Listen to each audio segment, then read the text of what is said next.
Hi, I'm Stephen Perry. Today, for my defense, I'm going to talk about analyzing stress change and energy budget of earthquakes using physics-based modeling. So let me just start off with why is studying earthquake physics important? And it's important because we continue to have these devastating events worldwide. This is pictured from Mexico City in September of this year. And you can see, even though Mexico City is not as behind on the technology as some of the other places, there's still massive devastation here. Buildings came down, lots of people trapped in the rubble. And if we can study earthquakes and model the physics, it can give us insight into being able to better predict or at least assess the risk of large events like this. So here's a brief outline of my thesis. And not everything in here is going to get covered because it's too much to go through in 45 minutes. So we're going to go through an introduction. We're going to go into some fault models that I'm using, and I'm going to show you some simulated events. I'll talk about how we create these average curves and how we calculate stress drop and breakdown energy for events. I'm going to skip over the results using just rate and state models and go on to the more interesting results using enhanced dynamic weakening due to thermal pressurization. My thesis has a section on varying the velocity strengthening properties and that's effect on stress drop. Again, I don't have time to go into that right now. You can look at the thesis if you want. And then second section of this, we'll look at some general view on earthquake energy budget and the effects of retro behavior on seismic estimates of energies. And so my thesis, I look at a few of these. Seismically estimated breakdown energy. I look at this new dynamic and final levels of stress breakdown energy that we kind of modified and used. But today I'm going to just talk about some simpler concepts of available energy, seismically estimated and actual, and radiation ratio, seismically estimated and actual, and then to the conclusions. So the methodology behind this is that basically our research group uses laboratory-derived fault constitutive behavior. So other research groups do experiments in the lab to try to derive what's happening on the fault.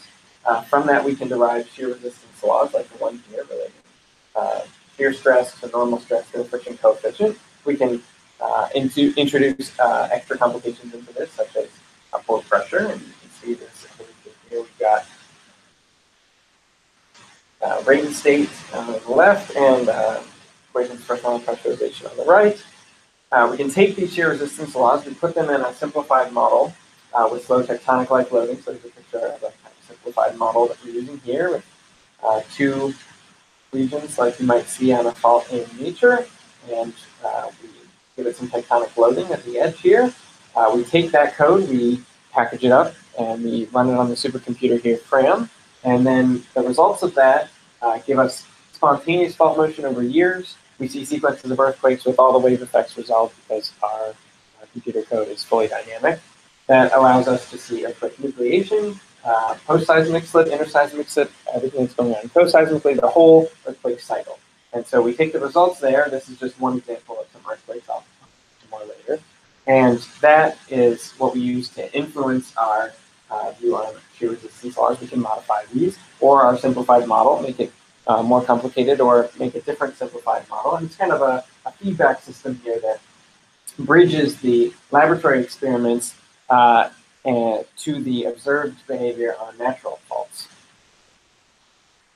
So the model that I'm going to be talking about today is a one-dimensional fault in a 2D medium. So again, we have our nice plane fault here. And to save computational expense, we're going to take that and collapse it onto this red line here. So one-dimensional fault. And in the second dimension, everything is kind of repeated to infinity. So we again have the same type of setup as here. We have a locked region in the middle, we have a creeping region at the edge, and then we're forcing it beyond that. And we'll see stress increase penetrate in the creeping region, load the locked region, and produce events on the locked region. So let me just show you a sample seismic event here. I'm going to show you the fault spatially along the x-axis. And along the y-axis, we have accumulated slip. So any points that are slipping forward, you'll see that as accumulation upward on this plot. So this is just the first time step. You can see the event starting to nucleate here. If we overlay our fault parameters on this, just so you can see kind of what's going on, here's our locked region. It extends further to the right off the screen. We have a creeping region on the left here. And outside of that, again, off the left side of the screen, we're forcing that plate rate. So this has loaded this creeping region, which then loaded the locked region, and now you can see toward the edge of the locked region, we have an event starting. And if we go through time steps of the event, we see propagation, another time step, more propagation. We see the rupture front going out in both directions, this being the nucleation zone. These points here have now slipped up. This is, say, the fourth time step. They've slipped up 0.4 meters. Points over here have yet to slip, and so you'll see the evolution on the fault for the entire event. Go through the rest of the time steps here. Ruptures propagating more to the right. Points continue to slip upward. And then event arrests, and we're left with this accumulated slip profile. And so again, going back to spatial here, we can see that this event covered about 5 kilometers of space, and points in the middle here slipped almost a meter, and points at the edges slipped less than a meter. And so we have a spatially non-uniform distribution of slip along the fault, where points in this region slipped a lot more than points at the edges, and this is kind of where the event arrested. The rest of our fault continues up to the right here, not shown, and those points didn't rupture in this event. So this is just an example of one kind of small, medium-sized event on our fault. If you want to see how this compares to the earthquake sequence in general, here is an example of other events on the fault during a given simulation. So we can see a variety of event sizes. The one I just showed you is indicated in blue here, so it's this event over here. You can see we're well into our simulation here. We've already accumulated 34 meters of slip on the fault, and you can see we have some small events at the edges, some medium-sized events, a few large kind of model-spanning events here in the middle, and we're able to produce a suite of various event sizes over all the different timescales involved in the seismic cycle. So let's take a deeper look at this event that I just showed you. So here again is the final accumulated slip profile, and we can see that not only does slip vary along the fault, but initial stress, shown here in the solid line, and final stress, shown here in the dotted line, also varies along the fault. And we can see kind of what we expect here. In the nucleation zone, we have some higher values of stress than on the rest of the fault. And we can see as the rupture propagates to the right, it kind of ends up going into an area of lower pre-stress here. It reaches another kind of higher area of stress right here, and then as it propagates over to the right even more, it encounters this much less favorable area of pre-stress, and so the rupture eventually arrests right around here at -1.5, -1.2 kilometers on our fault, and you can see that there's now a stress concentration at the edge, and the final stress along the fault here is relatively uniform due to the earthquake physics itself. So not only is the initial stress on the fault varying, but the stress drop, which is the difference between the initial and final stress, so the difference between these two lines, varies also along the fault. We have large stress drops in this region, small stress drops here, and actually at the edge here we have negative stress drops because the event was arresting in this region. So non-uniform spatial distribution of slip, non-uniform spatial distribution of stress drop, and let's look at some local behavior of these points. And so we can see here 3 points that I picked, kind of representative points along the fault. We've got one here in the nucleation zone. We have one sort of in the middle of the rupture here while the rupture is running along very happily. And then we have one over to the right here, which is closer to the arrest, but not actually in the arrest zone. You can see that it still has a positive stress drop. So the stress versus slip evolution of these 3 points is shown down here. And we can see that there's kind of different behaviors along the fault here. So we've got nucleation zone here, which has the points in circles here show the initial stress and final stress during the seismic event. So anything before that, this kind of evolution here, this little tail here, this little tail here, is pre-event or interseismic, in this case, kind of as the event is nucleating. So we can see in this nucleation point, there's some complex shear stress versus slip behavior here, where the shear stress goes up, starts to drop off. As the event becomes seismic, which in our simulations means that the velocity exceeds 0.1 meter per second, then we see further stress evolution given by our rate and state formulation here, where the stress drops off with slip. But a significant portion of the stress change is actually done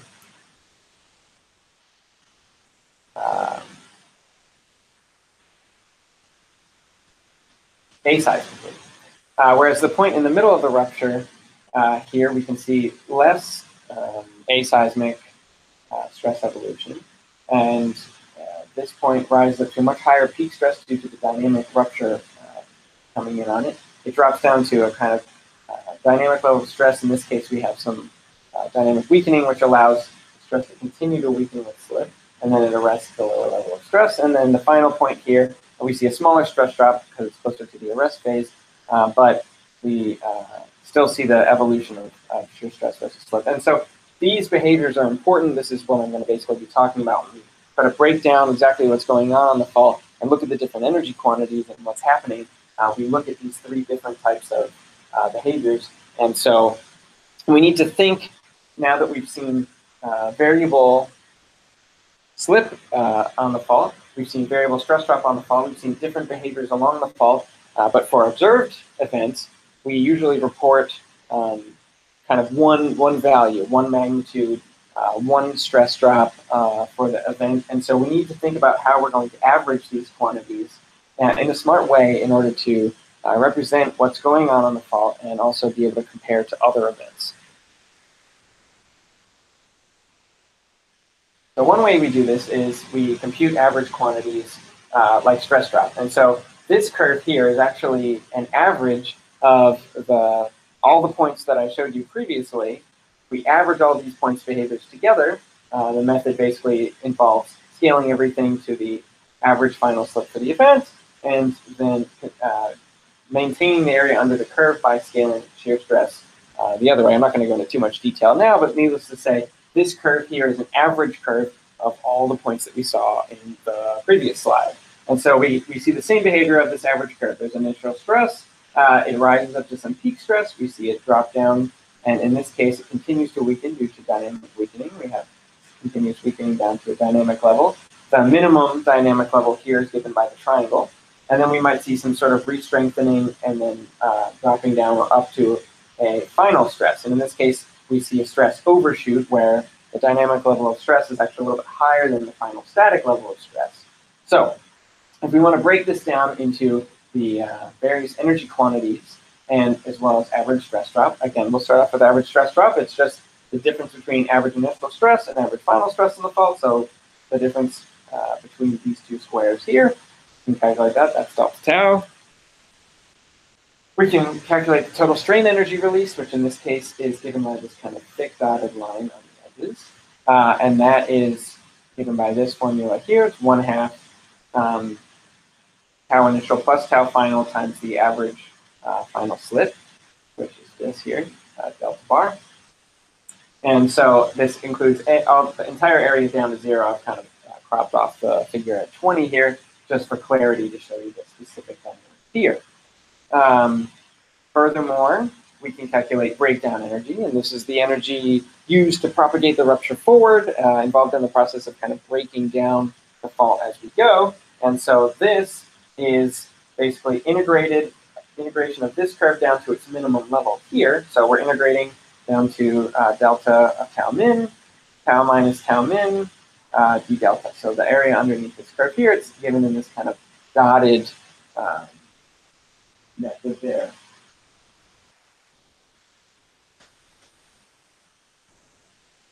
And then finally, we can calculate radiated energy here, which is just the difference between total strain energy released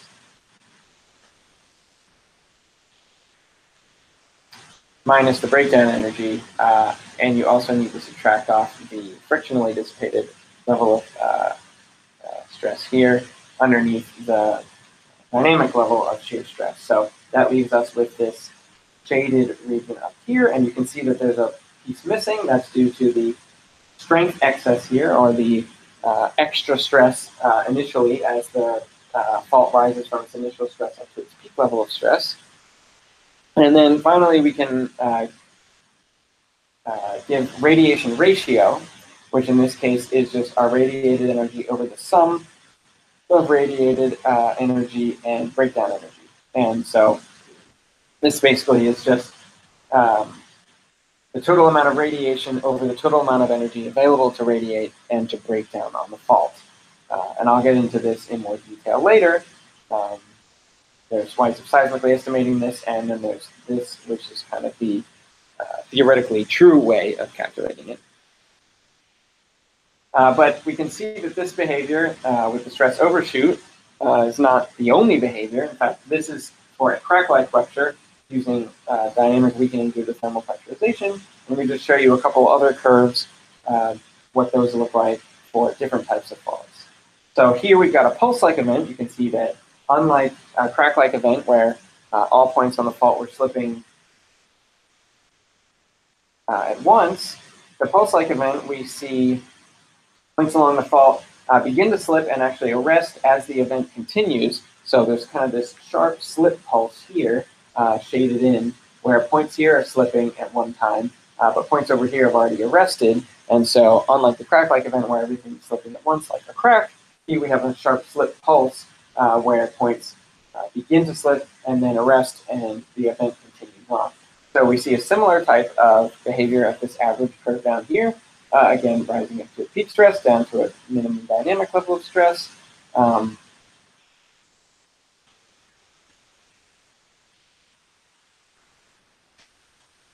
Except in this case, we see a stress undershoot. We see this re-strengthening at the end, and this is indicative of pulse-like behavior, here again showing foot profile. And so we can actually have, this is a fairly kind of weak, broad pulse here, but if we have a sharper pulse, let me just show you what that looks like. We can see a very sharp pulse here, moving from the right and going to the left, kind of growing. This is on a much longer fault. And here we see, again, steep and decrease down to minimum dynamic level of stress. And there's actually quite a large stress undershoot here, about 10 MPa. So this is non-negligible in this case. So when we think about rupture behaviors and how that produces complex stress versus slip evolution on the fault, an idealized view is kind of this view here, where we start at the initial stress equal to the peak stress. We drop down to a dynamic level, which is equivalent to our final level, and we propagate along that.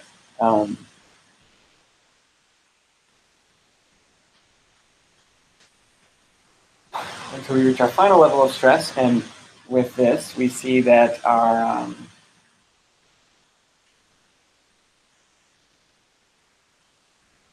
energy breakdown is actually fairly straightforward. So we have our breakdown energy here in this dotted region. We have this radiated energy region here, and there's this hatched region, which we call available energy. That's just the sum of breakdown and radiated energy, the denominator of the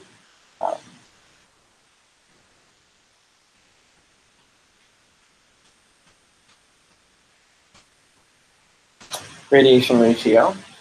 But if we look at the actual behavior on the fault, first for this crack-like event and second for this pulse-like event, we see that most of these assumptions are actually not valid for these events. And in both cases, we see that the initial stress is not equal to the peak stress. We have this strength excess here, which gives us sort of this extra breakdown energy outside of our available energy.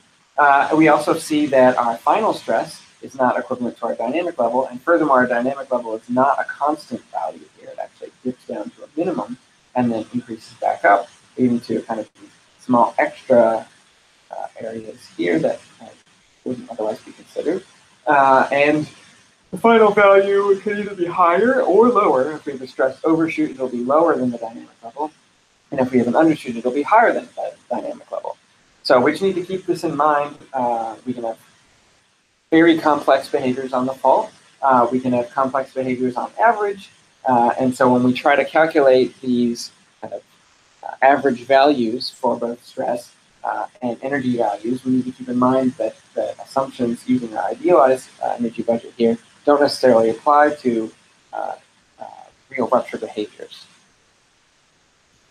So let's look at some observations of natural events for these quantities that I just talked about. So first, we observed that stress drop is invariant to event size. And so in this case, this is from Abercrombie and Rice 2005 paper. We can see that they have seismic moment and source dimension on the x and y axes. And so that just means as we go right and up, we get larger events. That's why events plot along this diagonal. They plotted stress drops here, and we can see lines of constant stress drop. And we see that, interestingly, over 12 orders of magnitude in seismic moment, the stress drop doesn't really change. It's between 0.1 and 100 MPa, which, again, isn't constant, but it's sort of magnitude invariant. As we increase the magnitude of the event size, the stress drop doesn't really change.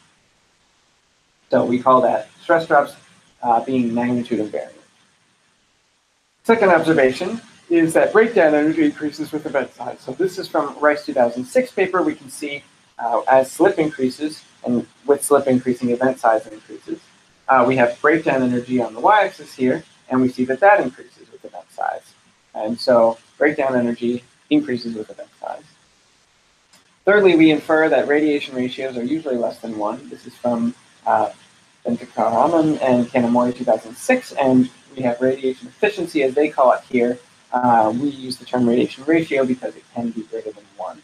And so we see for these very large earthquakes, magnitude 7 and 8 here, we have a number of them between 0.01 and 1, where radiation ratios are less than 1, and just a few outliers above 1 for these very large events. So again, inferred radiation ratios are usually less than 1. Finally, we see from the lab that weakening may occur at high slip rates. And again, this is going back to what I showed before, that as we weaken, as stress drops, as the earthquake slips, we can see dramatic decreases in stress. So this is showing slip velocity along the x-axis. We have plate rates over on the left here in blue. And then as we approach seismic speeds on the right, we see that the friction coefficient here drops down to nearly 0, shown by a variety of laboratory experiments. And so this suggests that strong weakening may occur at high slip rates, and in fact, enhanced weakening due to thermal pressurization, which is the effect that we're going to look at here. And so this is due to friction-induced shear heating and the associated fluid effect. So as a fault begins to slide, it generates heat frictionally, and we can see that that heat then can heat up fluid on the inside and cause fluid pressure to increase, just like when you rub your hands together, they get warmer. So here are the two equations governing this process. We see that as temperature, as our shear heating term here increases with velocity, we generate heat. That heat leads to an increase in temperature, which is then coupled into an increase in pore pressure through this coupling term. And depending on our half-width of the fault, if it's wider, the heating gets more diffuse. And the thermal diffusivity, if the rock is able to effectively diffuse heat out, then we won't have an increase in temperature. And if we have fluid on the fault that is confined well enough that the hydraulic diffusivity is low, then we will see an increase in pressure, which then gets coupled into a decrease in effective normal stress in this term, and through our friction coefficient, we see a decrease in shear stress. This can lead to kind of dramatic dynamic weakening as the event continues. So again, this depends on rock permeability and shear resistance on the fault. So now that I've explained all that background, let's look at, can dynamic weakening explain all these observed trends simultaneously? We see magnitude invariant stress drops, we see breakdown energy increases with event size, we see dynamic weakening is likely to occur during slip, and that radiation ratios are often less than 1. So the question is, can dynamic weakening be reconciled with observations? And we take a physics-based modeling approach, which allows us to study the implications of this. And so in order to explain kind of why this is not obvious, I'm going to say, spoiler alert, it is possible, but let's see if it actually takes place in the simulations. So the intuitive view here is that for enhanced dynamic weakening, we see smaller events and larger events. And if we have this enhanced dynamic weakening, we would expect larger events to slip more, to weaken more, and thus drop more stress. And if we expect events to nucleate at similar levels of stress, here shown by the star, then we expect both small and large events to have similar levels of pre-stress on average, and that they would weaken, and that larger events would weaken further and drop to lower levels of average final stress, leading to larger stress drops. In this case, we would see small events and large events do not have the same kind of magnitude of varying stress drops. Instead, we would see that larger events show a trend of increasing stress drop with increasing event size. However, we present a possibility here, which is that average initial stress is actually lower for larger events. Now, this might not be true in the nucleation zone, because where the event nucleates should be right around the static strength of the fault, but a smaller event will encompass a smaller area. And so the shear stresses of the ruptured points that go into this average could be similar to that in the nucleation zone, and thus higher. The event weakens less because it slips less and weakens down to a high level of average final stress. But for a large event, which ruptures a much larger area, we expect that initial stresses may be smaller further outside the nucleation zone. And so it weakens into these regions because it's large. And so when we average all of the ruptured points together at the end, we see that the average initial stress is lower for larger events.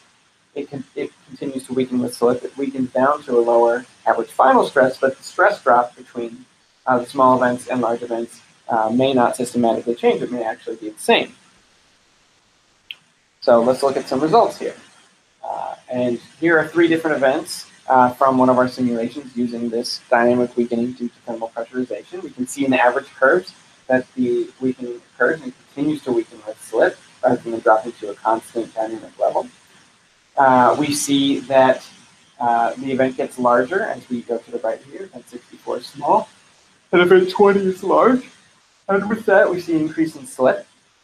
And the area under the curve, shown by the dotted region here, is the breakdown energy. And we see that that increases as event size increases. But the stress drop here shown is right around 7 MPa, which is in the reasonable range between 1 and 10 MPa. And we can see that as events get larger, the average initial stress decreases and the average final stress decreases.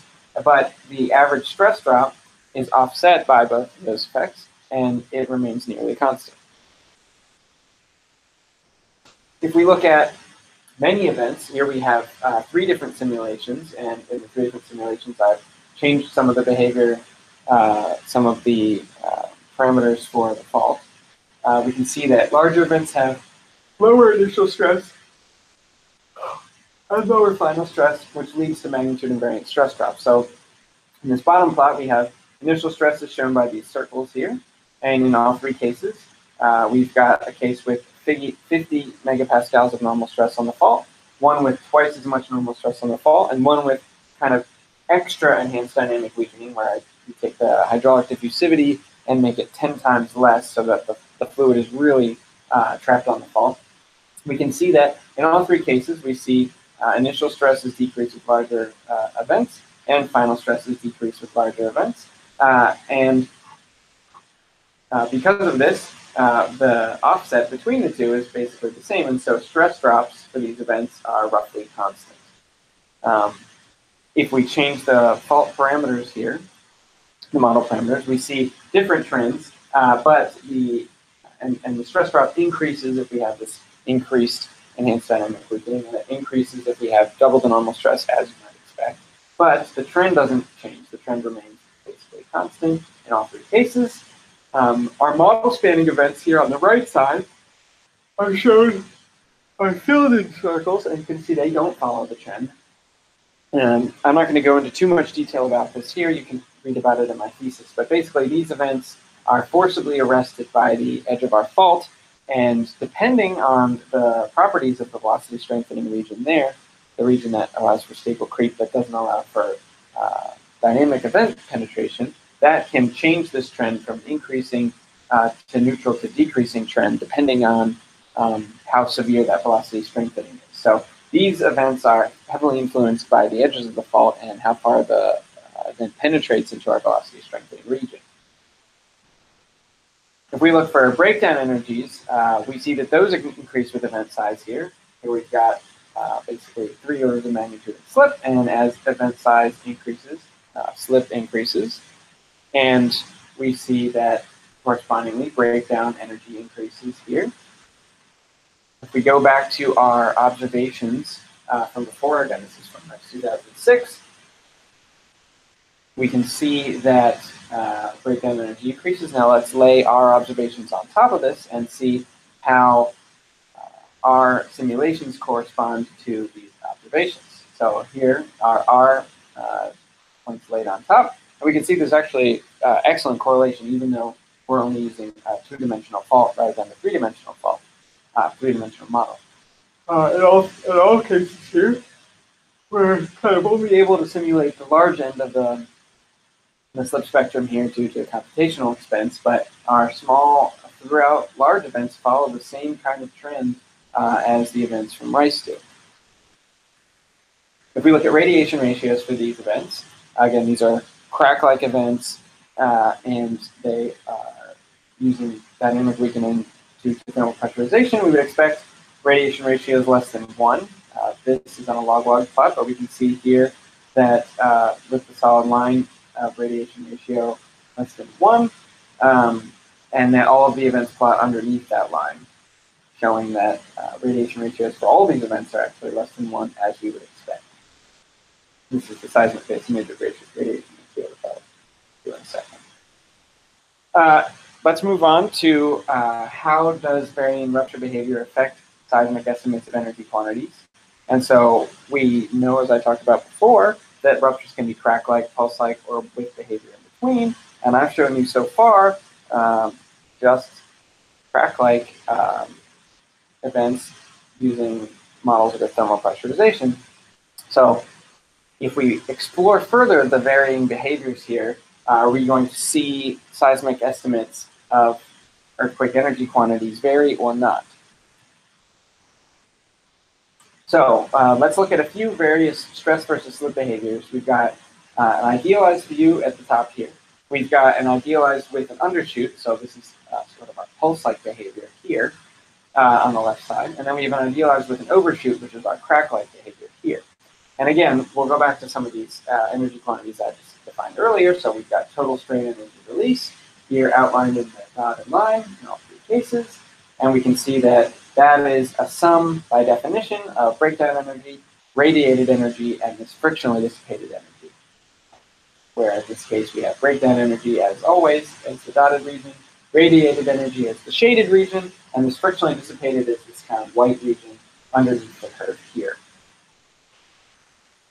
If we want to talk about actual available energy, which is, again, the energy available to be radiated or used for breakdown purposes, we define that as delta W naught A for actual, and that's just the sum of breakdown energy and radiated energy. Here we're doing it on a per area basis. If we use our idealized view here, we can see that we can make seismically estimated available energy using quantities that we can observe seismically. So we're not able to observe the peak stress, the initial and final absolute stresses on the fault. We can only observe stress change and slip. And so we can get at the seismically estimated available energy perfectly in this idealized view as just 1/2 the stress change here, the stress drop, times the average slip here. And in our idealized view, this is equivalent to the actual available energy. However, as you see in C and E here, that in the pulse-like view and crack-like view, we see that the seismically estimated available energy will not be the same as the actual available energy. Here we can calculate actual available energy, which again is the seismically estimated plus this correction term due to our stress undershoot or overshoot. And it works for either positive gamma or negative gamma. So we can see in the pulse-like event here that as it re-strengthens and we have this undershoot of gamma delta tau, if gamma is greater than 0, we have pulse-like behavior, and that we will see the actual available energy, sum of the shaded and dotted regions, exceeds the hatched region, which is the seismically estimated. Whereas for the crack-like case, we see here that we have a stress overshoot, and so our gamma is negative. And in this case, we see that the hatched region for seismically estimated available energy actually exceeds our actual available energy. So for crack-like events, again, this overshoot is relatively small usually, and so they'll be approximately the same, but our seismically estimated will actually overestimate slightly the amount of available energy. Whereas for pulse-like events, we'll see here that this stress undershoot can actually be quite large, and so in some cases, this seismically estimated available energy can dramatically underestimate our actual available energy. Again, this is two idealized cases here where we have initial stress equal to the peak stress. And as we've seen before, that's not really true in any of our simulated events. If we look at how this affects our radiation ratio, the actual radiation ratio is just the radiated energy over the actual available energy, this value here. Whereas the seismically estimated one is over the seismically estimated available energy. So depending on what type of behavior we have here, we may expect radiation ratios greater than 1, especially if the seismically estimated value is really underestimating our true available energy. Radiated energy may actually be much larger than this seismically estimated available energy, and so we would get radiation ratios greater than that. So I'm going to show the results of 4 different models here. Standard rate state model with no dynamic weakening, one with thermal pressurization added, one with thermal pressurization and another type of dynamic weakening called flash heating, and then one with only strong flash heating. And so flash heating is similar to thermal pressurization, except that you have this strong initial weakening, and then the fault kind of levels out to a fairly constant dynamic level of stress. But it can be much sharper than thermal pressurization. So let's go back and look at some different behaviors here. And so these are actually the same events from earlier, but let's now look at the actual available energy and the radiation ratios for these events. So this case, we're looking at a crack-like event that comes from one of our models with thermal pressurization. You can see it's crack-like because this shaded in time region shows all points, nearly all points slipping at once. And if we look at values for this curve, we can see a small stress overshoot, as well as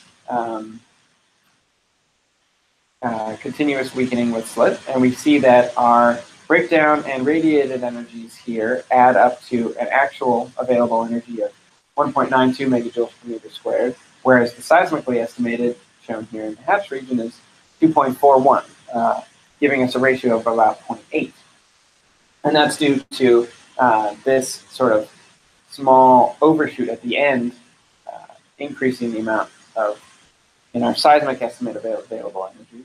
And so in this case, our actual radiation ratio is 0.47, but our seismic estimate is a little bit smaller at 0.38. Again, the overshoot here is relatively small, so these values actually correlate pretty well. But you can see that we're seeing a slight overestimate seismically and a smaller, correspondingly smaller radiation ratio. If we look at an event that has a transition between crack and pulse-like behavior, which we see here, again, we can see the pulse-like behavior shown here, where these points are slipping and the initial points are not. Here we see some moderate re-strengthening and stress undershoot here. We see that our seismically estimated available energy is only 0.76, but the actual summing radiated and breakdown, this large breakdown area, and this radiated energy area here is 1.62. It's about 2.1 times larger.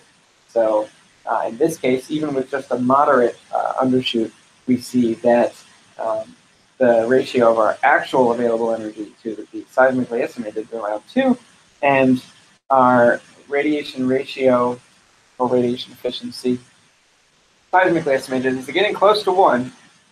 But the actual radiation ratio is only 0.42, given by this. If we look at even more pulse-like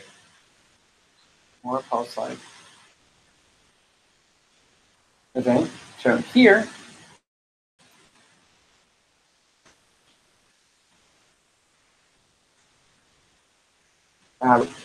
sharper pulse here. And in this case, there's a huge discrepancy between our seismically estimated available energy, shown in this hatched triangle, and the true available energy, actual available energy, which is the sum of the dotted region and the shaded region. Here it's only 2.13 seismically estimated, whereas the actual is right around 19, which in this case is 9 times larger. This leads to a radiation ratio of almost 6, seismically estimated, but our actual radiation ratio here is still less than 1.6. So as we expect, using the true radiation ratio, we are going to get values always less than 1.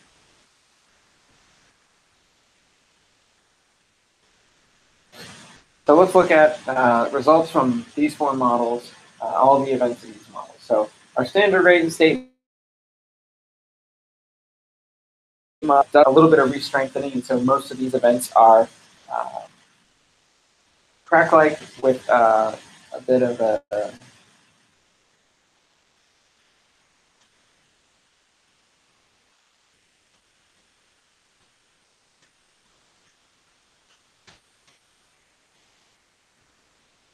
crack-like with a small stress overshoot at the end, so we can see values underneath 1. Also, we do see larger events that have some moderate re-strengthening, so there is a bit of a difference between the dynamic level and the final level of stress, so we do see some events with ratios greater than 1, the actual over seismically estimated. Looking at our model with thermal pressurization, these are mostly crack-like events, less than 1. We can see full available energy slightly smaller than our seismically estimated. There are some events that plot above that. If we add in flash heating, that gives us more pulse-like behavior. And so here we actually see there are still some that give us this crack-like behavior less than 1, but there are a number of events now that are pulse-like and give us ratios up to basically 9, which is what we showed before, ranging where our seismically estimated can be magnitude larger, smaller than the actual available energy. And finally, if we use just flash heating, we get exceptionally strong pulses, and we see here that the actual available energy can be more than an order of magnitude larger than the seismically estimated. And with the model with flash heating, we see that none of the events are below 1, so all the events are very strong pulses. If we look at radiation ratios, here we can plot the seismically estimated as well as the actual radiation ratio for all 4 models. And we see that we get values less than 1 for our standard radiant state and our thermal pressurization. And that indicates that we have crack-like models. And again, both of them agree. In some flash heating, we get more pulse-like models and more pulse-like events. And so where the seismically estimated here can exceed 1 in a number of cases, but our actual radiation ratio is less than 1. And for the very strong pulses due to flash heating only, we see that our seismically estimated radiation ratio here is greater than 1 in all cases, but the actual radiation ratio is less than 1. So it's actually okay.